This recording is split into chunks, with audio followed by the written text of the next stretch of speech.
अस्सलाम वालेकुम गाइस। तो हम आ गए हैं वादी ज़रा पे। तो चलो आपको अंदर लेके चलते हैं।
हे ते मजलिस वगैरह थींदी आहे।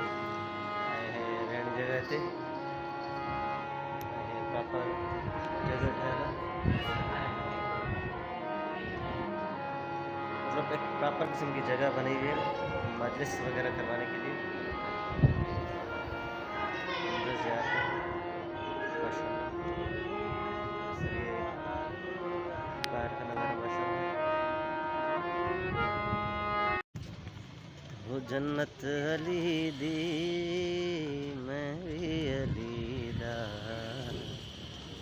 मैं जे ना वेसा कौन वेसी जन्नत अली दी